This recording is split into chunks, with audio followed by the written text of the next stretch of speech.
하겠습니다. 첫 번째 주제인 중견 부사관의 자긍심 고취 방안을 발표해 주시는 박경철 교수님을 소개해 드리겠습니다.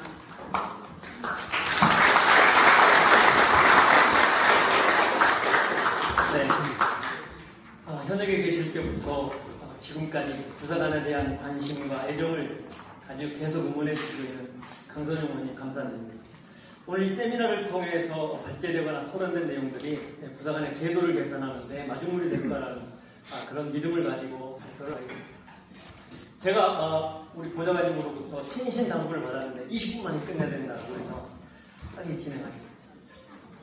우리 부사관의 문제가 심각한 수준이라고 이야기합니다. 부사관의 문제는 지금 골든타임을 지나고 있다고 하는데 제가 봐서는 골든타임을 이미 지났고 실패소생술 단계에 되고 얼마나 정확하게 빨리 하느냐에 따라서 회복이 될 수 있느냐 없느냐가 좀 심각한 상태라고 저는 진단하고 있습니다.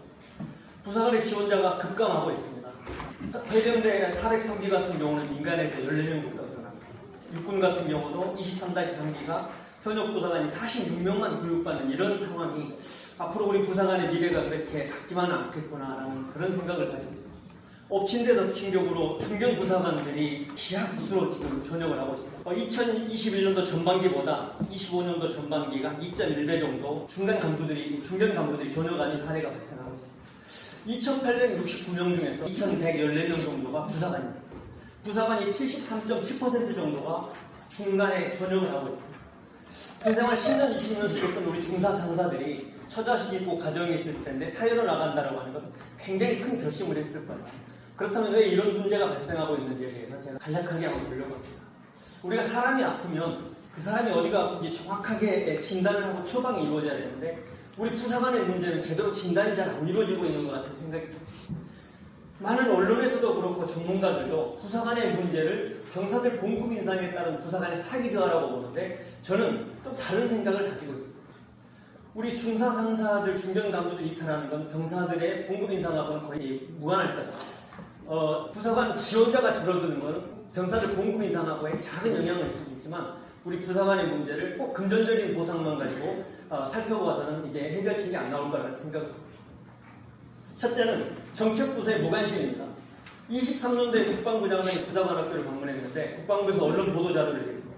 12년 만에 부사관을 학교를 간다라고 이야기하는데 국방부에서 아무리 부사관의 인사나 교육이 각군의 위임이 됐다고 할지라도 국방부 장관이 12년 만에 부사관 학교를 찾아가는 건 이거는 너무한 처사가 아닌가라는 생각이 듭니다. 두 번째로 국방부 차관이 그 다음에 부사관 학교에 와서 토론을 하는데 거기에서 부사관의 지원율 제고를 위해서는 항아리형 인력 구조를 만들어야 된다고 이야기를 하고 있습니다.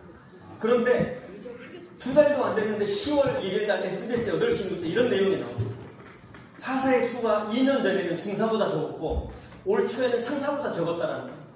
그렇다면 이미 부사관의 인력 구조는 피라미드가 무너졌고 항아리형이 이미 만들어졌는데도 불구하고 부사관 학교에 항아리형 인력 구조를 운운하고 있다는 건 부사관의 문제에 심층적으로 대처하지 못하고 있다. 그래서 부사관의 문제가 더 골망하고 심각하게 가고 있다. 저는 이렇게 생각을 하고 있습니다. 전역자가 증가를 왜 하고 있느냐? 10년, 20년 군생활에서 처자식 있는 이 사람들이 자기가 정들었던 직장을 떠나서 사회로 가는 건 뭔가라는 데 대해서 고민을 해봤습니다.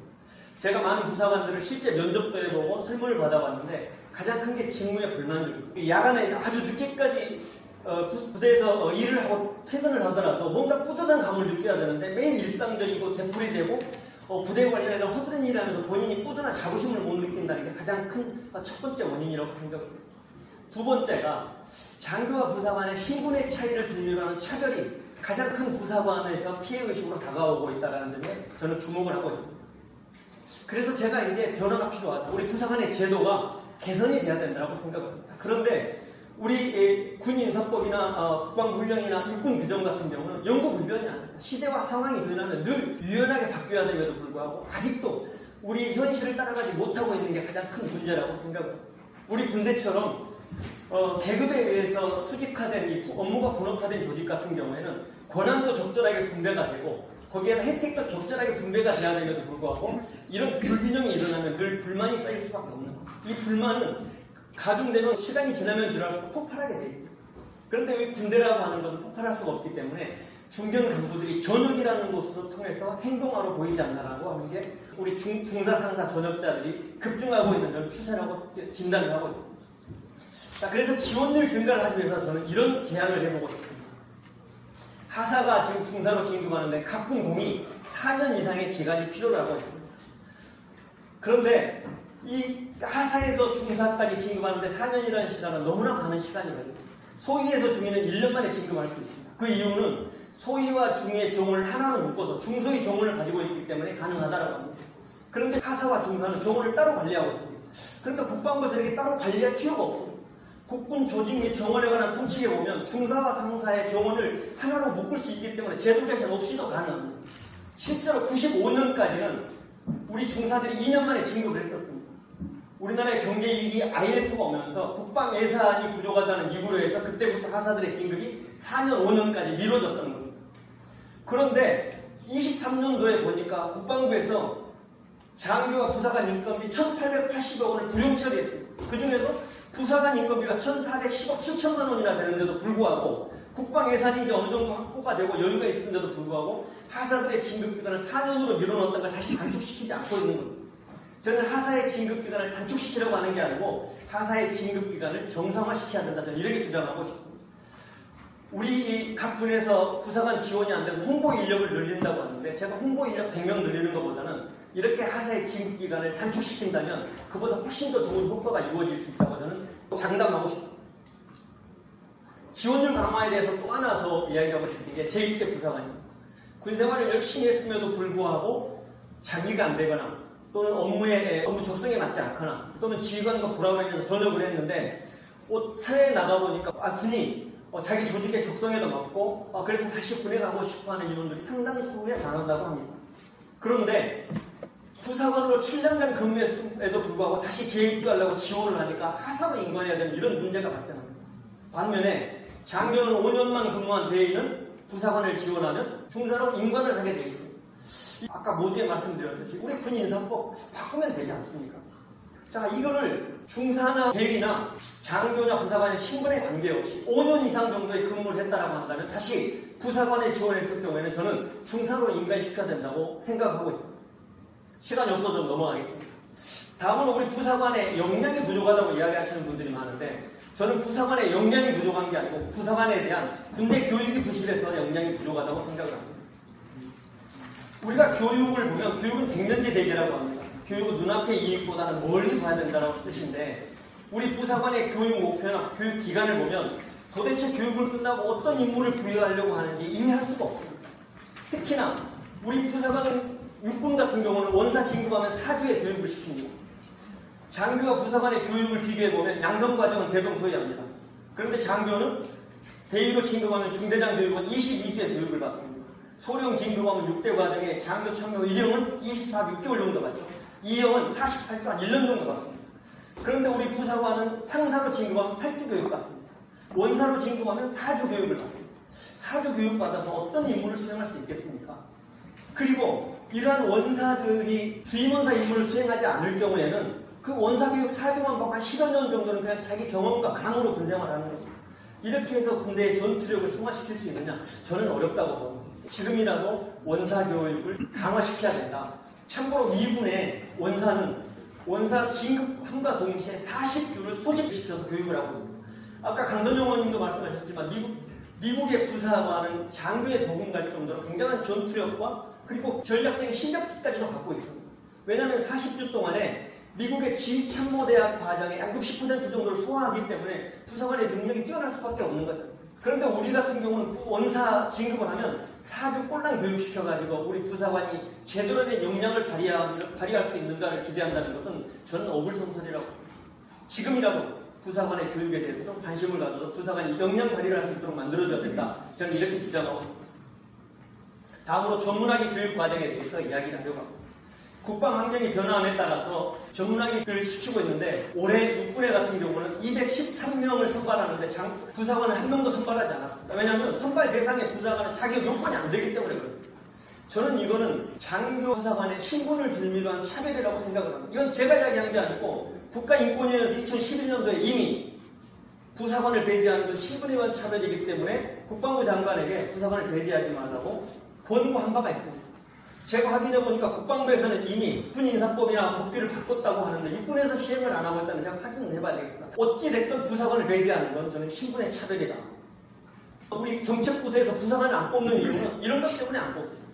전문 인력 직위를 양성해야 되기 때문에 장교만 선발한다고 하는데 박사학위를 수료하고 일반 부대에 갔던 47명을 확인했더니 산업공학 박사가 인사장교를 하고 있고 전산학 박사가 재정 업무를 담당하고 있어서 자기 박사 학위하고 상관없는 데 가서 근무하는 장교들도 다수가 있더라.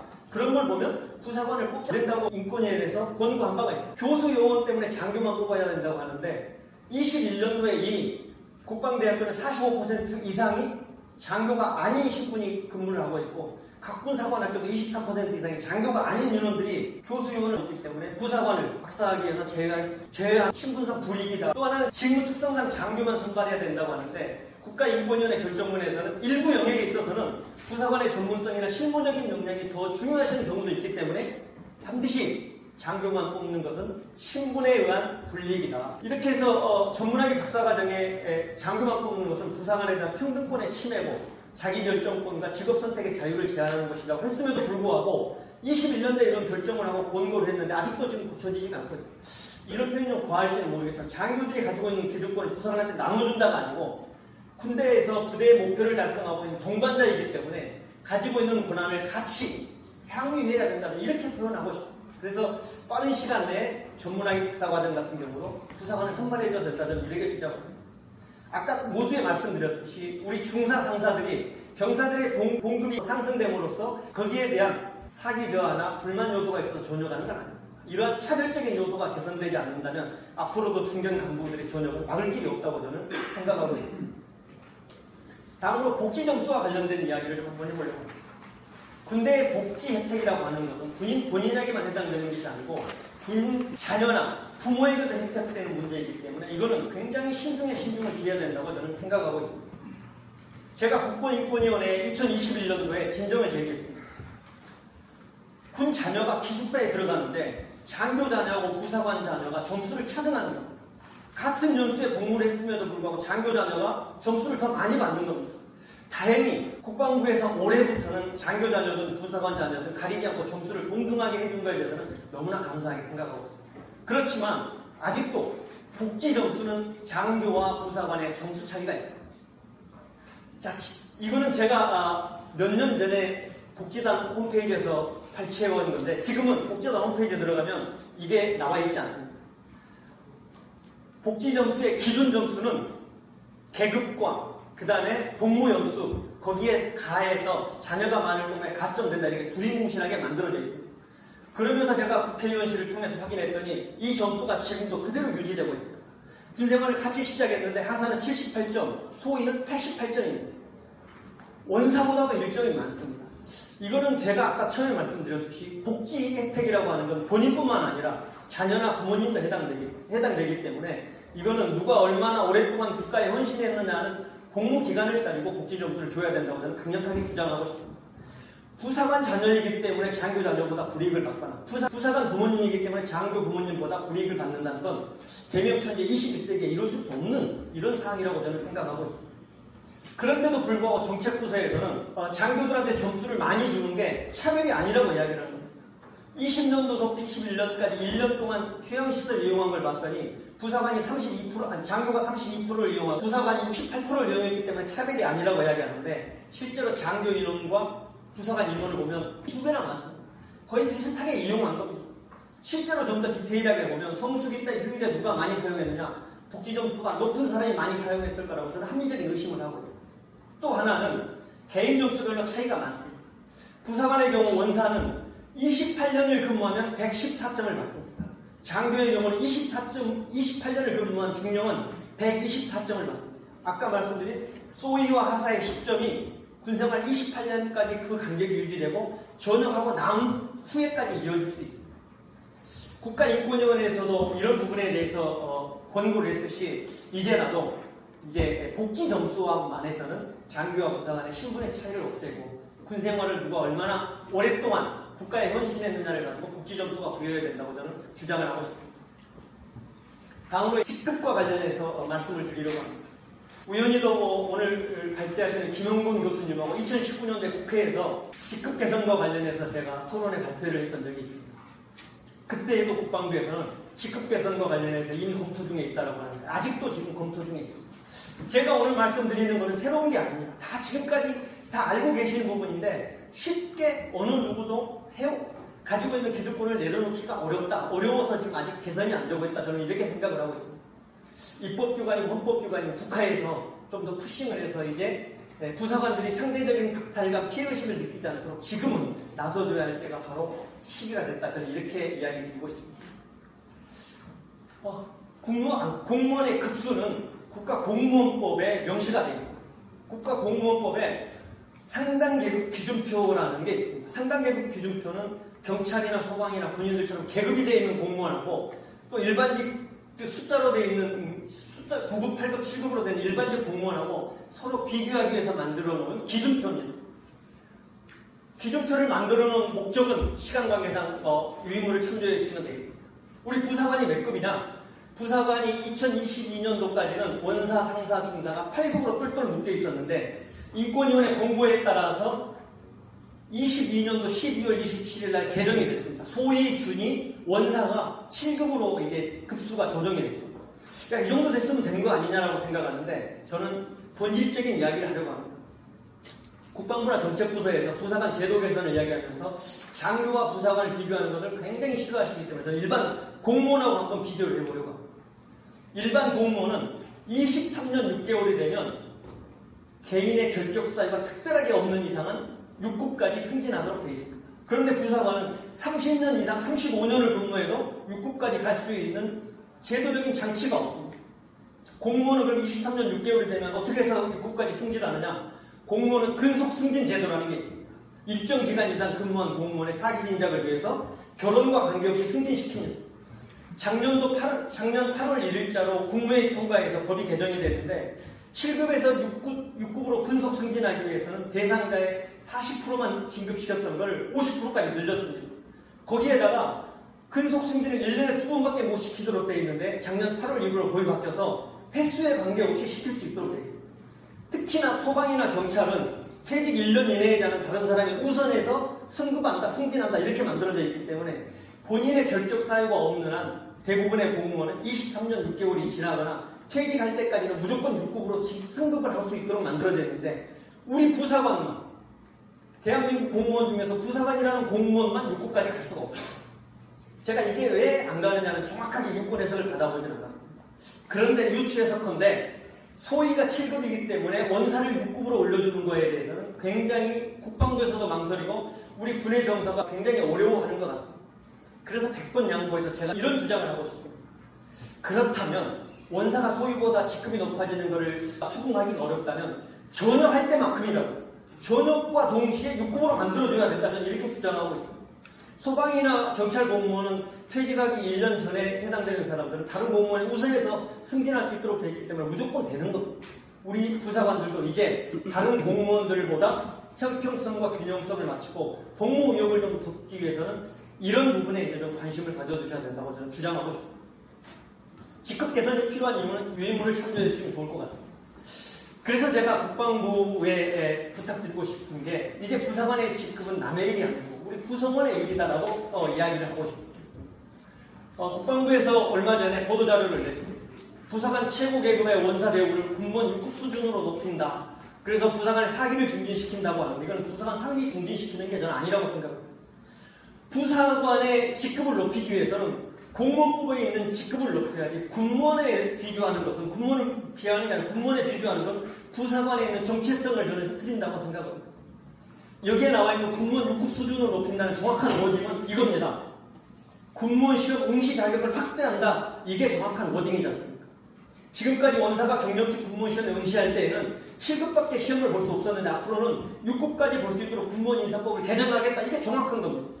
6급까지 보는 것도 국방부에서 주관하는 시험만 가능하지 다른 공공기관에서 주관하는 시험에는 안 된다. 이게 정확한 워딩인데도 불구하고 국방부에서는 군무원 대우 6급으로 수준을 높였다. 뭐 이렇게 언론 플레이를 하시는데 이거는 사실과 맞지 않습니다. 부사관 직급에 대해서 지금이라도 국방부에서 좀 관심을 가져주셔야 될 것 같습니다. 마지막으로 저는 이런 말씀을 드리고 싶습니다. 우리가 가지고 있었던, 지금까지 가지고 있었던 권한과 혜택은 부사관에게 나눠주는 게 아니고 부대의 목표를 달성하는 동반자한테 이제는 같이 향유하는 거다. 저는 이렇게 마지막 말씀을 드리고 싶습니다. 미국 육군 규정 600-20의 육군 지휘정책에는 이러한 내용이 나와 있습니다. 모든 지휘관은 지휘계통과 함께 육군 지휘권사에서부터 예하부대 분대장까지 부사관 지휘계통이 있음을 인정하고 그 기능과 역할 수행을 보장해야 된다. 이 뜻은 부사관이 가지고 있는 전문성과 경험을 부대의 전투력과 교육훈련과 이런 데 승화시킬 수 있도록 부사관의 역할과 능력을 인정하고 보장해주라. 이런 뜻이라고 저는 생각하고 싶습니다. 자, 그래서 이런 부분에 대해서 제가 짧은 시간에 여러 가지를 말씀드렸지만 이제 우리 부사관의 지원자가 줄어들고 중견간부가 이제 군대를 떠나고 있는데 그동안에 가졌던 경험과 전문성을 돈 가치로 환산할 수 없지만 국가에도 손해, 군대에도 손해, 개인적으로도 손해. 이제 중견 간부들이 떠나지 않도록 여기 계시는 많은 분들께서 응원해 주시고 좀 더 관심을 가져주시기 부탁드리면서 오늘 발표를 마치겠습니다. 감사합니다.